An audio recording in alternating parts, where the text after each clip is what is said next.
Vamos a dar inicio en un recorrido misterioso, sorprendente, dinámico, que nos ha llenado de transformaciones y de más misterios. Estamos con el doctor Guillermo Dávila para hablar de genómica evolutiva. ¿Cómo estás, Leo? Muy bien, gracias. Gracias por la invitación. Me da gusto estar contigo y mucho más recorrer estos misteriosos caminos de la evolución y de todo lo que hoy a través del genoma podemos asociar y comprender. Sí, es cierto. Es un tema bastante actual. Hace poco se terminó de secuenciar el genoma humano. Esto va a tener muchos impactos sobre la sociedad y sobre benéficos a la mayoría de ellos y temores que tienen algunos seres humanos con respecto a lo que nos depara el futuro. ¿Qué es la genómica evolutiva? Bueno, tiene dos términos. Genómica se refiere a toda la información genética que tiene cada una de las células de un organismo. La parte evolutiva se refiere a los procesos mediante los cuales estos genomas han ido cambiando durante el tiempo, hasta llegar a ser lo que en la actualidad son el genoma de cada uno de los seres vivos que existen en este planeta. Pero entonces, ¿qué es la evolución? La evolución esencialmente es cambio.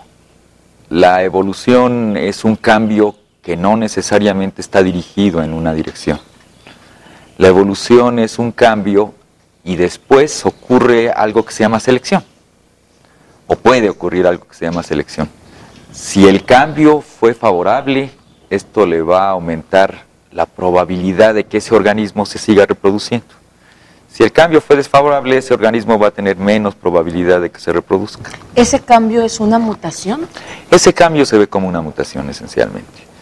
O sea, si alteramos la información de nuestros genes, es por mutaciones. Las mutaciones pueden ser de muchos tipos. Puede haber mutaciones muy pequeñitas que solo afecten una base, que es la unidad del genoma, o pueden ser más grandes, pueden afectar decenas, centenas, miles o decenas de miles de bases. Y los efectos que tengan esas mutaciones en ocasiones son favorables, en ocasiones son desfavorables, aunque la mayoría de las veces esos cambios no son tan atemorizantes, casi nunca causan ningún efecto. Son mutaciones que se llaman neutras o neutrales. No tienen un efecto real y no las podemos percibir de manera sencilla. ¿La evolución es como en cámara lenta? La evolución tiene que suceder en cámara lenta. Vamos a ver, si los cambios sucedieran muy rápidamente, tus hijos tendrían tal cantidad de cambios que posiblemente no tendrían todas las funciones necesarias para que pudieran vivir. Entonces debe de haber muy poquitos cambios entre lo que es tu genoma y el genoma de tus hijos. En nuestro caso somos seres humanos, en realidad nos reproducimos por procesos sexuales. Eso implica que nuestros hijos tienen la mitad de la información de los padres y la mitad de la información de las madres. Los cambios que existen entre esa información, entre los padres y las madres, son muy, muy poquitos. Entonces, lo que es una escala de tiempo evolutiva, en realidad son muchas generaciones. Nosotros no podemos percibir la evolución de manera sencilla de padres a hijos. Más bien lo percibimos de lo que son, por ejemplo, restos fósiles a lo que existe actualmente de algunos animales, ¿no? Bueno, si es que todavía existen esos animales y no se han extinguido, ¿no? Como los dinosaurios. Wow. ¿La evolución se mide en las secuencias? La evolución se puede medir directamente en las secuencias. Es decir, por ejemplo, hay un pequeño problema. O sea, por ejemplo, nosotros no podemos medir cómo era el genoma de nuestros ancestros. No podemos. No. Lo que podemos hacer es comparar los genomas entre diferentes organismos. Lo que nos va a dar es qué tan diferentes son esos genomas, el grado de diversidad, ¿sí? Si los comparamos con organismos similares, aunque no idénticos, podemos tener un estimado de hace cuánto tiempo estos dos organismos similares, pongamos por el caso chimpancés y humanos, se separaron, tuvieron un ancestro común. Y ese ancestro común dio lugar a descendencia que una se evolucionó en lo que se conoce como el linaje humano y otra evolucionó en lo que son los chimpancés. ¿Sabemos de qué depende esa diferenciación? esencialmente está causada por los cambios, por las mutaciones en el genoma. En ocasiones estas mutaciones pueden tener lugar en todo el genoma, o sea, puede haber, por ejemplo, la duplicación de toda la información genética y este organismo va a tener el doble de información genética que sus predecesores. Esos son cambios muy, muy radicales, ocurren en muy raras ocasiones, pero se sabe, por ejemplo, en la evolución del linaje humano que han ocurrido en más de una ocasión las duplicaciones del genoma completo. Me resulta complejo entender esa parte de acumulación de información, sí, de especialización, de... Sí, es cierto. De hecho, es complejo porque los seres humanos somos organismos complejos. La cantidad de bases que representa nuestro genoma es alrededor de 3.500 millones de pares de bases.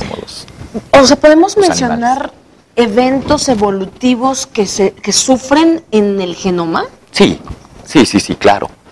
Si nosotros tomamos un conjunto de bacterias actuales que sean similares pero no idénticas, podemos hacer, por ejemplo, la secuenciación de sus genomas. Comparamos el genoma completo y pues encontramos diferencias en cantidad y en calidad de información. En la organización de las letras con las que simbolizamos... Exacto, la cantidad de letras, la posición de esas letras en el genoma. O sea, un genoma tiene posiciones fijas, ¿no? El genoma de una bacteria es como de 3 a 5 millones en promedio de pares de bases, ¿sí? 1000 veces menos que un genoma humano. Ok, nosotros podemos asignar a muchas de esas letras participación en ciertas funciones. Participación, por ejemplo, en genes, ¿no? Los genes son las unidades de la herencia. Entonces, una letra puede ser importante para que un gene pueda ser activo y realice la función cuando es traducido en una proteína. Los estudios de evolución se basan en organismos actuales y con eso es como una especie de historia de detective. Aquí no estamos buscando un asesino, estamos buscando el ancestro de todo este conjunto de bacterias, ¿no? ¿Y ese ancestro es un grupito en común que está organizado? No, ese ancestro es una sola célula. ¿Una sola célula? Una sola célula. Esa célula se dividió muchísimas veces. Si te fijas, una división como las bacterias lo hacen de manera geométrica, ¿no? De una tienes 2, de 2, 4, 16, etcétera, etcétera, etcétera. O sea, en muy pocas generaciones tienes una cantidad de bacterias muy, muy grande. De hecho, si tú cultivas a las bacterias en el laboratorio, 12 horas más o menos, pasas de una bacteria alrededor de 10 a la 9, esto es decir, 1000 millones de bacterias. Muy rápido, 12 horas. Eso es muy rápido. Sí, claro. Pongamos el ejemplo de Rhizobium etli. Ajá. Rhizobium etli crece un poquitito más lento que las otras bacterias que estábamos haciendo. Pero, o sea, en lugar de tener un tiempo de duplicación donde una bacteria se vuelve 2, más o menos tarda 1 hora y media, una cosa por el estilo. Pero ahí no tiene cambios evolutivos, ¿o sí? Sí, de hecho cada vez que se reproduce una bacteria, produce ciertos cambios. Vamos a ver por qué. Normalmente el genoma, el lugar donde está contenida toda esta información, se tiene que duplicar para dar lugar a 2 bacterias, ¿no? El mecanismo que lo duplica es un mecanismo extremadamente fiel, es muy preciso. Se equivoca muy poquitas veces. De hecho, se estima que se puede equivocar entre 1 en 1 millón o 1 en 10 millones de pares de bases, en esos rangos más o menos. Eso implica que cuando tenga 2 células hijas, las 2 células hijas, resultado de la división de la bacteria progenitora, van a ser extremadamente parecidas pero no idénticas. Van a tener, digamos, 4 cambios cada una de ellas, que las va a diferenciar entre ellas, ¿sí? Si eso lo llevamos a tiempo, más largo y más largo y más largo, después de un X tiempo la cantidad de cambios acumulados es suficientemente grande como para que puedas distinguir 2 grupos de bacterias. Esta se especializó, por ejemplo, en fijar nitrógeno y esta se especializó en atacar a los seres humanos, ¿no? Es una patógena que nos causa enfermedades. ¿Esa es la historia que nos cuenta el genoma? Esa es la historia que nos puede contar el genoma. A veces no es tan fácil. Es como también las investigaciones de crímenes, ¿no? Si buscamos evidencias de evolución reciente, tenemos más mejor frecuencia, mejor oportunidad de descubrir el ancestro, ¿no? Si buscamos evidencias que ocurrieron hace mucho tiempo, pues va a haber muchas cosas que se perdieron en el camino. Nos cuenta más historias. Nos cuenta más historias por un lado, pero por otro lado nos cuentan de manera menos precisa cómo es que llegaron a cambiar y ser lo que son en la actualidad. Entonces, los procesos largos se llaman macroevolutivos, son los procesos que llevan muchísimo tiempo. Los procesos que son medidos en un tiempo más corto se llama microevolución. Esto es más factible de que podamos tener un modelo que represente cómo fue esa célula ancestral y qué tipo de cambios ocurrieron para que dieran lugar a estos nuevos linajes de bacterias patógenas y bacterias simbióticas como Rhizobium, por ejemplo. ¿Y este tipo de conocimiento se tiene que comprobar? Claro, sí. La ciencia se basa en hechos esencialmente. Para encontrar esos hechos genera modelos de estudio. ¿Sí? Ese modelo es una hipótesis, es una corazonada que tenemos, ¿no? Planteamos la hipótesis y vemos si concuerda esa hipótesis con todos los datos que teníamos. Y con esto, de las posibles controversias que tenemos, buscamos alguna manera de preguntarle al sistema si es correcto nuestro modelo o si no lo es.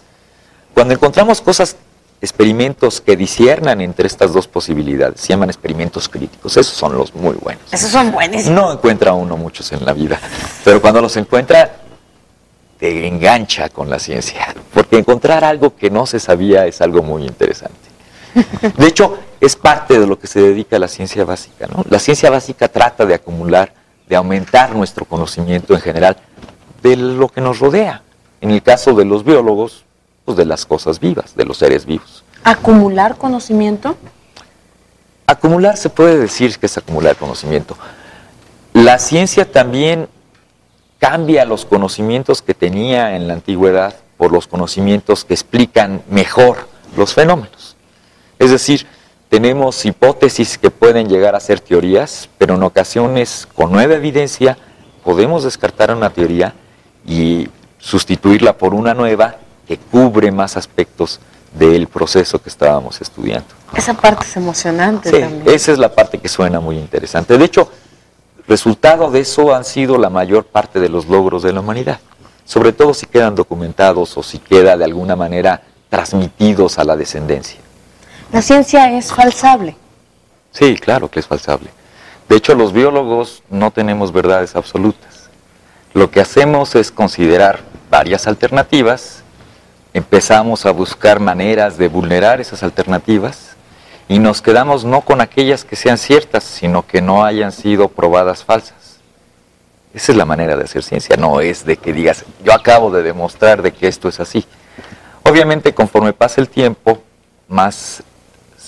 hay más certeza de nuestras hipótesis y por eso llegan a convertirse en teorías, ¿no? Y teorías que duran mucho tiempo, normalmente es difícil que uno las pueda falsear, que pueda uno vulnerarlas. En ocasiones nada más se extiende la teoría para que abarque otros aspectos. Pero ese es el camino, más bien. Vamos a hablar ahora de las aportaciones de tu grupo de trabajo. Muy bien. Ok, el grupo de trabajo se llama el Programa de Genómica Evolutiva. Está formado por investigadores, estudiantes, técnicos, esencialmente. Hay gente de apoyo que nos ayuda a poder hacer la ciencia, ¿no? Lo que nos hemos dedicado a hacer es estudiar principalmente el modelo de Rhizobium, que es una bacteria del suelo, se asocia con el frijol. Esta bacteria le da al frijol nitrógeno de manera que lo puede usar para hacer alimento y a cambio la planta, el frijol, le da a la bacteria energía en forma de azúcares o de ácidos carboxílicos, ¿no? Para que la bacteria pueda vivir en el interior de la planta. Ok, y este es un proceso que sirve de fertilización biológica del frijol, o sea, no tenemos que adicionar fertilizantes nitrogenados. Nosotros estudiamos esta bacteria para saber, por un lado, cómo lo hace, y por otro lado, qué es lo que podemos hacer para que el proceso sea mejorable, sea más eficiente, o pueda ser extendido a otras plantas además del frijol, ¿no? El frijol es una planta leguminosa, de hecho las leguminosas se asocian en general con bacterias simbióticas del tipo de los Rhizobium. Las aportaciones que el grupo ha hecho ha sido esencialmente en el área inicial de la genética y luego de la genómica.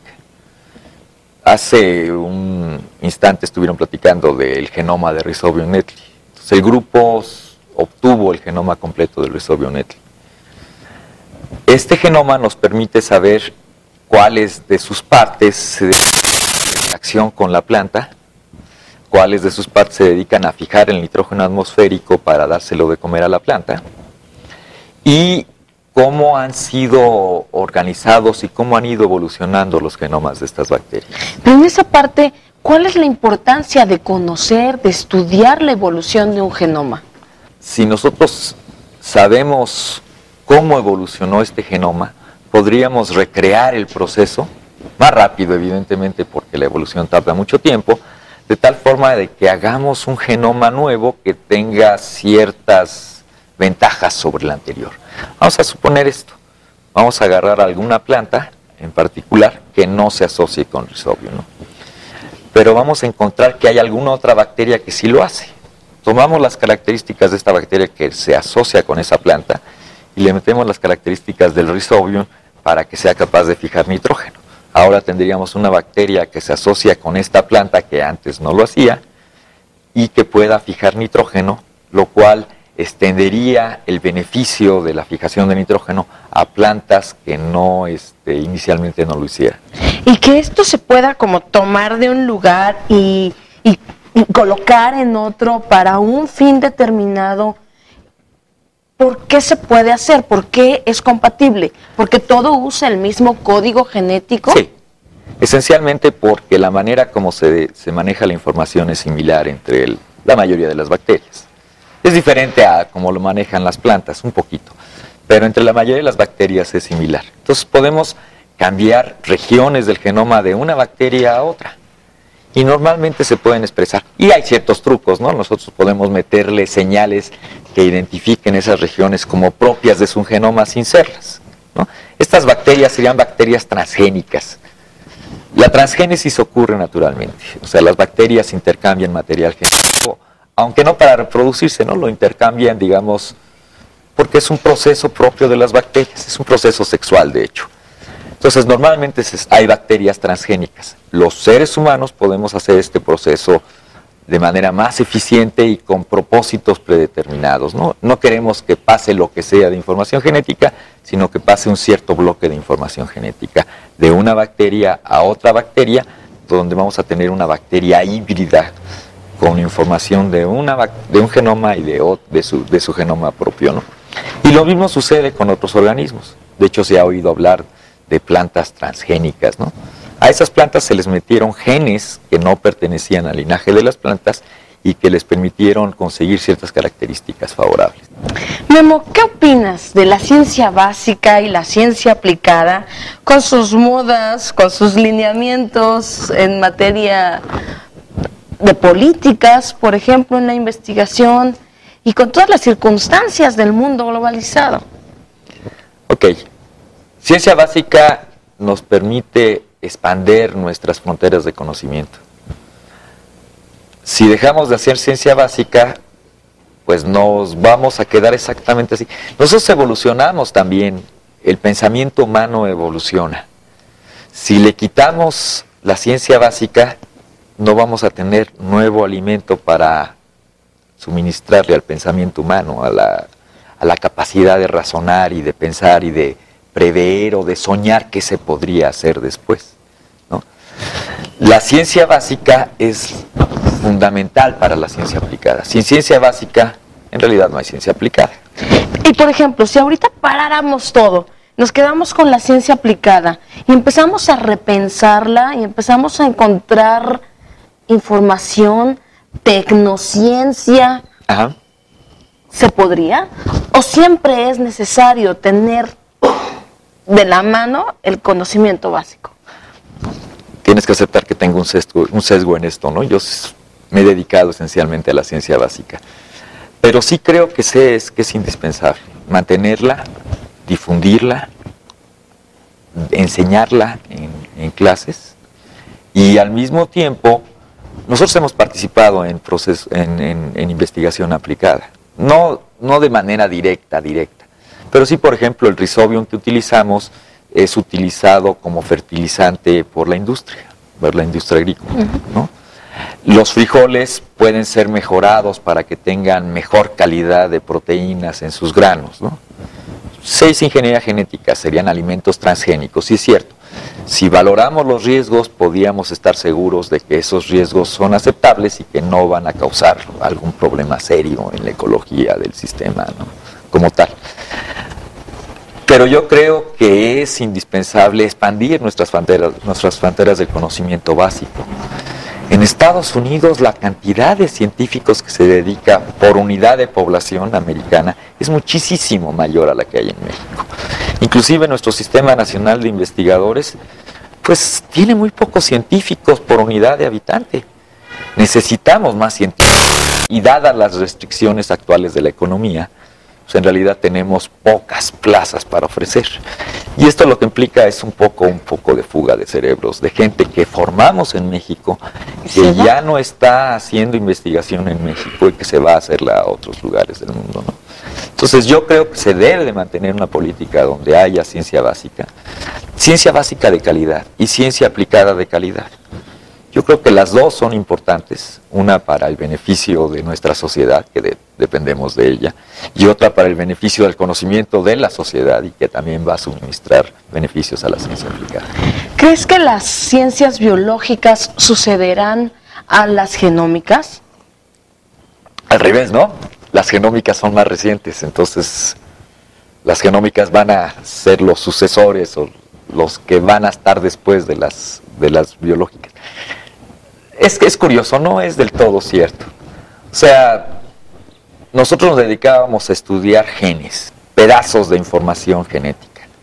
En la actualidad, la genómica nos permite estudiar todos esos genes de manera integral, no como la totalidad.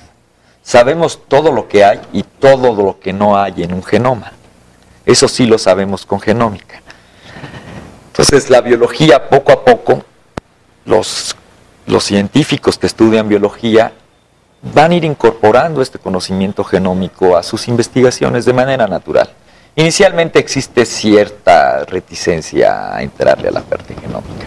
Si tú estabas en un proyecto que era exitoso, que ya sabías cómo hacerlo, pues es difícil que de repente digas, ok, ya lo voy a dejar y ahora me voy a dedicar al otro. Pero poco a poco vas incorporando la información que se genera en genómica a tus proyectos de la vida cotidiana como científico, digamos, ¿no? Entonces, a la larga, pues la información que se está generando en genómicas y en todas las ómicas, proteómica, transcriptómica, etcétera, etcétera, van a ser comunes y ya no se va a hablar como de una cosa antagónica entre biológicas y biogenómicas, por ejemplo. Va a ser, yo creo que el futuro, dentro de unos 5 o 10 años, todo el mundo va a estar haciendo algo que tiene que ver con genómica. Algo que también quisiera recalcar es la forma de trabajar. Bueno, más que antes en genómica, los experimentos en genómica son caros, eso sí es cierto. Entonces se requieren equipos que son muy costosos y que obviamente se tienen que utilizar para proyectos ambiciosos, que agrupen a una buena cantidad de científicos, que formen a un buen número de estudiantes y que necesiten la presencia de técnicos para poder llevar a cabo los proyectos. Anteriormente, como estaba todo parcelado, cada uno se dedicaba a alguna cosa en particular, los grupos. En la actualidad, grupos más grandes y que además establecen colaboración con otros grupos de la misma dependencia, de otras dependencias, de otras entidades gubernamentales o de otras sociedades, inclusive internacionales, son la regla para la parte genómica, porque se requiere del intercambio de conocimiento generado entre todos. La ciencia es internacional, no es que tengamos una ciencia mexicana. Sí tenemos problemas locales que no son compartidos con otros lugares, pero la parte del conocimiento sí es general, ¿no? Entonces, con esto podemos decir que los grupos tienden a ser cada vez más grandes y a establecer cada vez más colaboraciones para que se puedan llevar a cabo proyectos verdaderamente ambiciosos, ¿no?